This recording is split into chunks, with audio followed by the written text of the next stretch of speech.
Hi guys, Scott here from Outlaw Garage. We've got something special on the channel today, something a little bit different. We have a Porsche 9146. Hi, I'm Ken. I'm the owner of this lovely little 914 3.6 machine, which I bought now 5 years ago, or 5.5 years ago, from a gentleman who bought it in from America, and it was going to be a race car, and it sat in his shed, rather large shed with a lot of other cars, for 14 years. And then I went out there to have a look at his other cars one day, and we got talking about this, and then I mulled it over and I decided to buy it, which I'm not sure that was such a good idea, but now it is. Now it's finished, it is. Yeah. Through the journey it might not have been. No.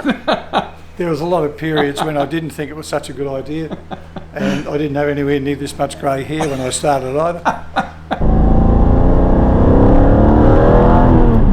I was fortunate at the start to get the name of a guy who was in Cheltenham at the time, Max Hayes, who is Melbourne's best kept secret as regards fabrication. I once told him he could probably make a Maserati out of a Coke can, because he's so clever and he's so particular. And through Max, because good blokes seem to know good blokes, through Max I got on to Andy at Fabcoat in Dandenong, who painted the car, and Andy's also a fabricator. Minor technical difficulty with Sorry about the noise. I found out, and thank God I did, that Andy's also expert with, and I mean expert, with fiberglass. He also makes sets and car modification or body modifications out of fiberglass for movies. So when they're making movies in Melbourne, Mad Max? Yeah. Well, Mad Max, there was a lot of same car made to look like different car. Yeah. That was Max. Just with fiberglass panels. That was Max. Oh, okay. Yeah. So that's all the stuff. He's unbelievable.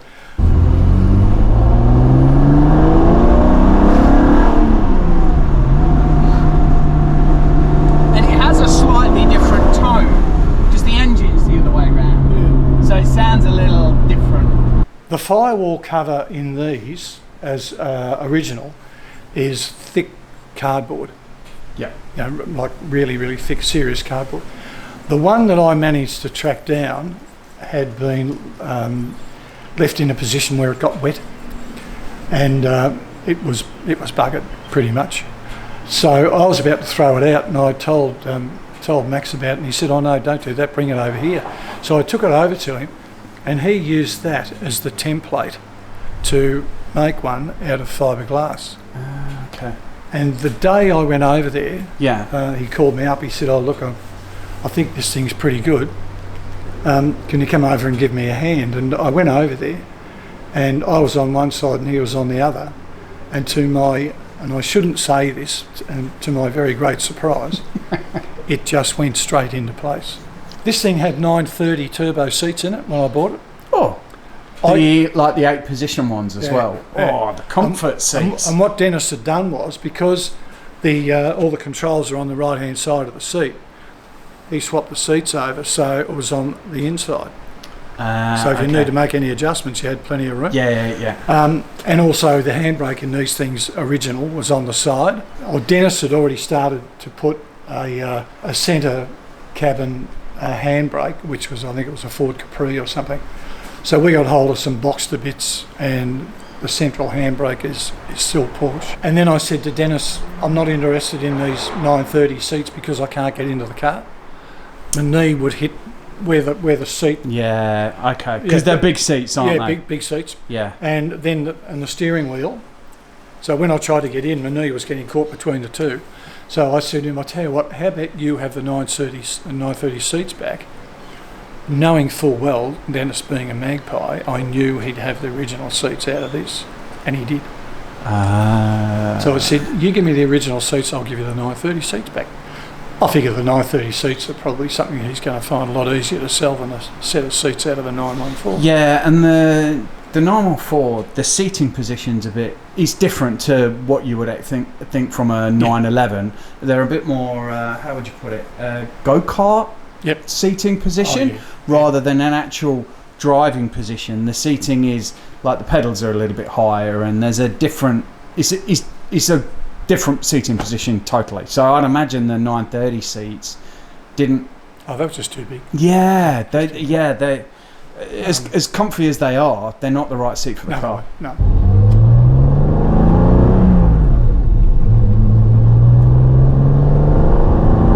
The front brakes on this thing are a 930. Okay. And the rear brakes are 911S. Huh. So if you now try, and they're 930 wheels. So if you try and try and get 930 brakes, 911S brakes, or a set of, I think there's, if they're not 7s and 9s, they're 8s and 9s from a 930 turbo, you better have a friendly bank manager. The front suspension had been done for Dennis by Rex Broadbent. Okay. Rex Broadbent's probably within the club and within people that have had Rex do anything to their car. Yeah. Rex is recognised as being pretty strong when it comes to setups, track setups, road setups, and all that sort of stuff. So, and the front of it's 911. So he was responsible for setting all that up, and then the trailing arms are all strengthened, and then just to help all that along with the fact that it was going to be a 3.6 litre, I bought a rear body strengthening kit from Patrick Motorsports in the States. Yep. Okay. And Max put that in. Yeah. So that was one of the very first things. Yeah, because I'd imagine that was a. That was a must. It was either Patrick's or Elephant Racing or someone like that. Do you know what? I'd never heard of Elephant. Yeah. So, okay. And but they're the two kind of go-to, aren't they? Yeah. When Max built the oil cooler cover, he said what we need to do is to have a slotted floor pan for the heat to dissipate. Yeah. Underneath the car, and Patrick Motorsports, bless their heart, they had one. Oh. They manufacture those. Yeah. Okay. So that's another thing that I bought off Patrick's. I bought a bit of stuff off Patrick's, but most of it came from Auto Atlanta because he's the 914 guy. Yeah. In America, Dr. 914 they call him. Look how clean that is on the inside. So this was absolute pigsty.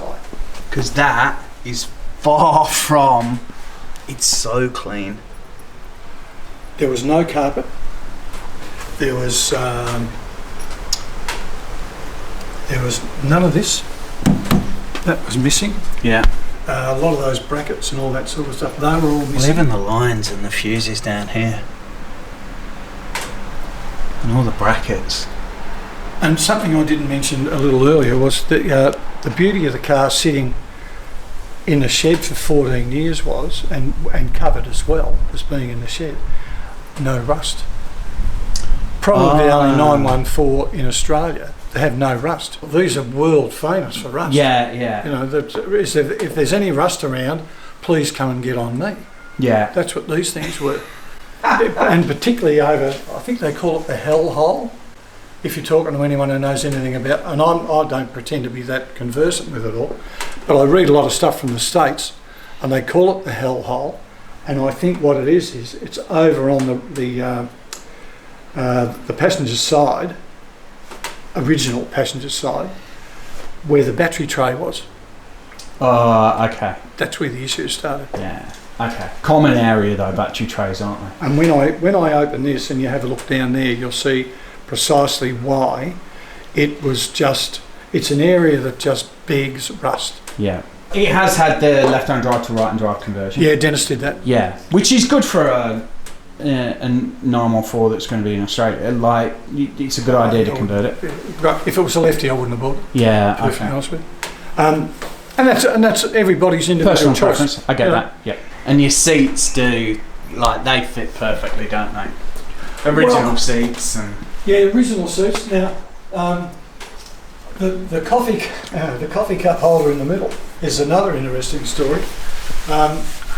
Because that can be the bane of anybody's life, and I know that's a first world problem when you haven't got a coffee cup holder.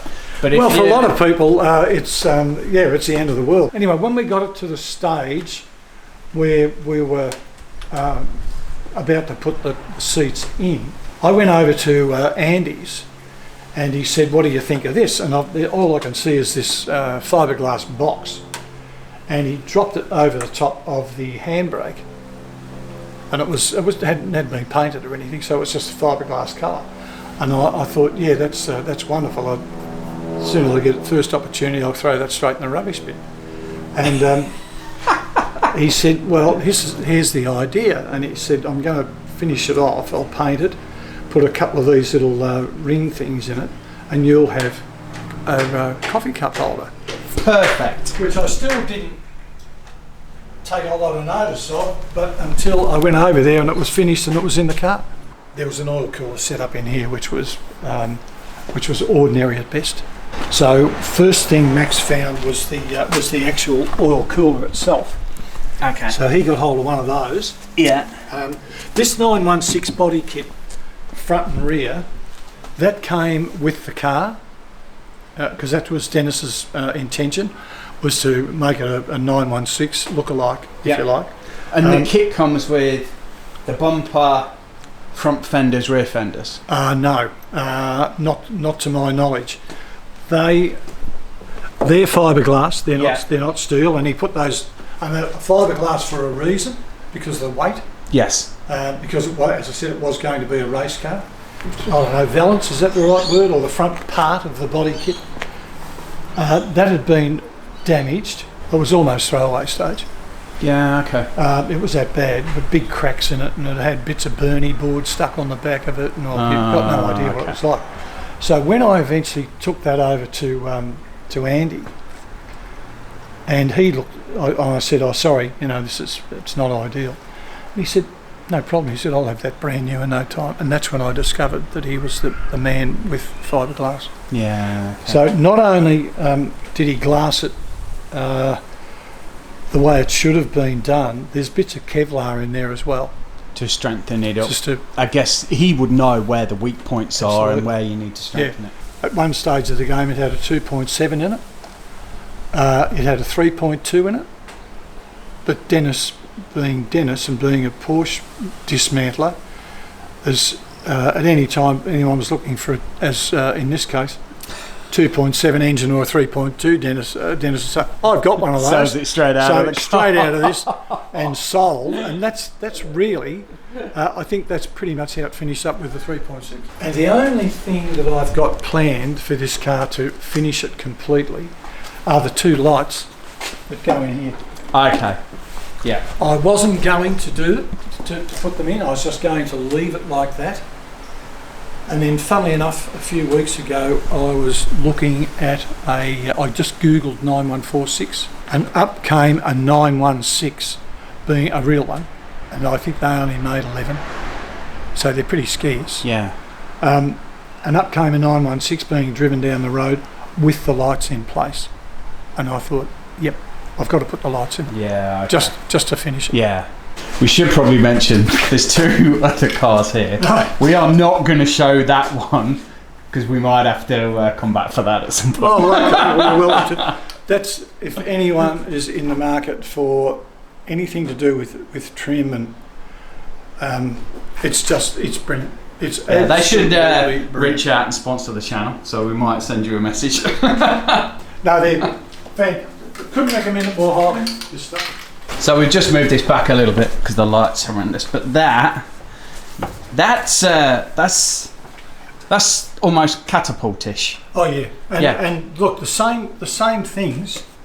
If you look in here, have a look at the size of, and these are all missing. These things all came from the States, but this thing here is actually for the boot. The power in these things is insane.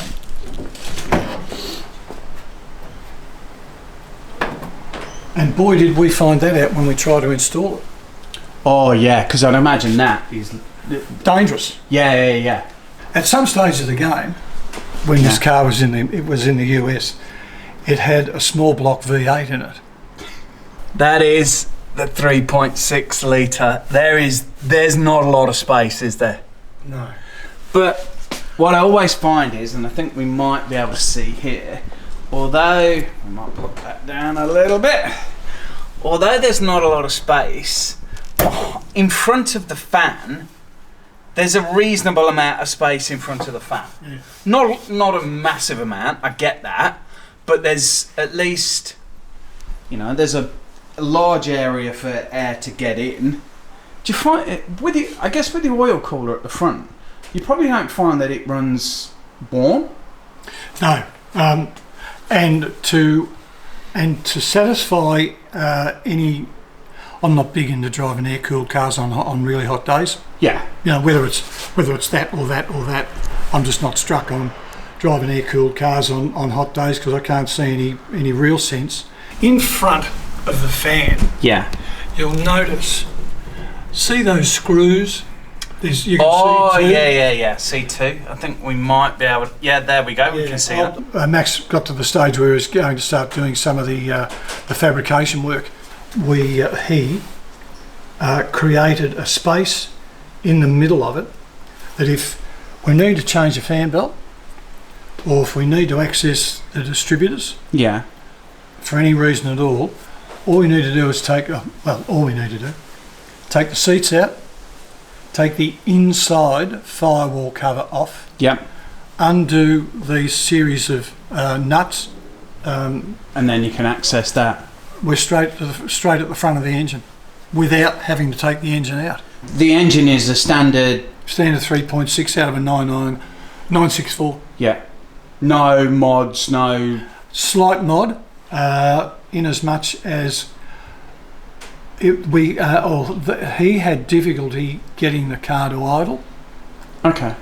So he sourced a chip Yeah. and put the chip in. There was a slight modification to this top part of the engine. Yeah. Slight modification, not much, because it wouldn't close. Yeah. The engine cover wouldn't close with the way it was sitting up. Yeah. So that's kind of been cocked around a little bit Yep. to sit flatter, so that the top will close.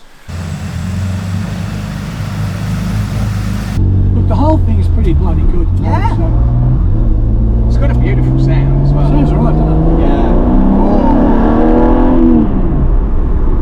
That's cracking. It's got a bit of boogie, hasn't Yeah. it? Third gear's just crazy. Third gear's nuts. Because it is a 4-speed, isn't it? That's 5. Oh. It's a 915. Oh. Okay.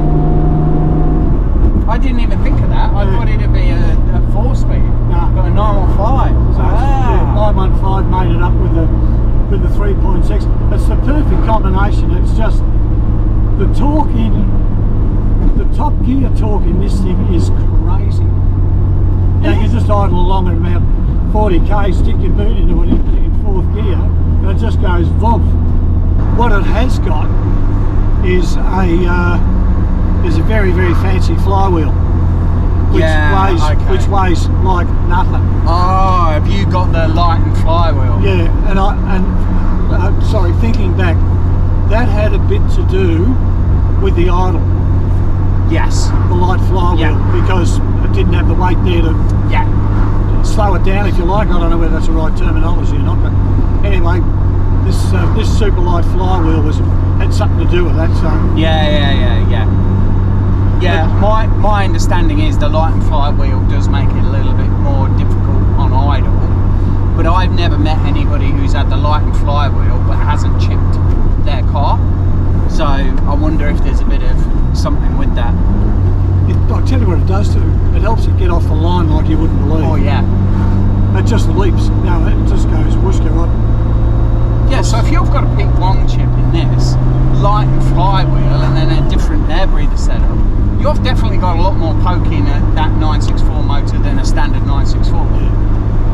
Look at, And then in a car, I might have to look up to see what the weight difference is between a 914 and a 964, because then sticking the motor in, because these are entertaining on track, aren't they? Because that mid-engine 911 I reckon they're the best engine in hand. I it. reckon they're the best hand on Porsche. Yeah.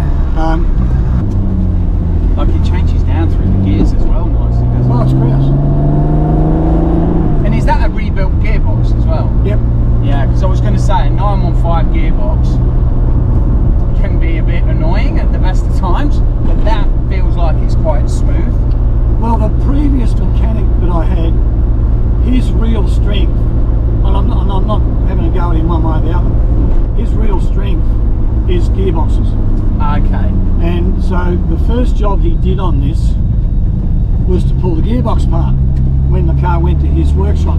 Yeah. So thank you to Ken. We've been meaning to catch up with this 9146 for a little while. Brilliant job, well done. Motor sounds brilliant. This car is, I think, iconic here in Melbourne now. Everybody talks to you about this. Hope everybody's enjoyed the video. Please give it a big thumbs up, subscribe to the channel, and we'll see you later, guys. See ya, bye.